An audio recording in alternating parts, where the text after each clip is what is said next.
আসসালামু আলাইকুম, সবাই কেমন আছেন? আলহামদুলিল্লাহ ভালো আছি। আজকে আবার নতুন একটি ধাঁধা নিয়ে আসলাম। ধাঁধা প্রশ্নটি হলো, ভারতের এমন একটি শহরের নাম বলুন যাকে সোজা অথবা উল্টো যেমন ভাবেই লিখবেন একই থাকবে। উত্তর চাই কমেন্ট বক্সে। যারা যারা আমার ভিডিও দেখবেন লাইক কমেন্ট দিয়ে যাবেন, শেয়ার করবেন। আসসালামু আলাইকুম, সবাই কেমন আছেন? আলহামদুলিল্লাহ আমি আপনার দোয়ায় অনেক ভালো আছি। আজকে আবার নতুন একটি ধাঁধা প্রশ্ন নিয়ে আসলাম।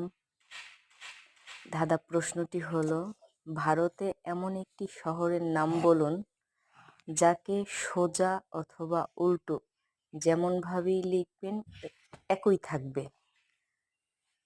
ধাঁধা প্রশ্নের উত্তর জানিয়ে যাবেন সবাই কমেন্ট করে। আমার চ্যানেলটি লাইক করবেন, শেয়ার করবেন, কমেন্ট করবেন।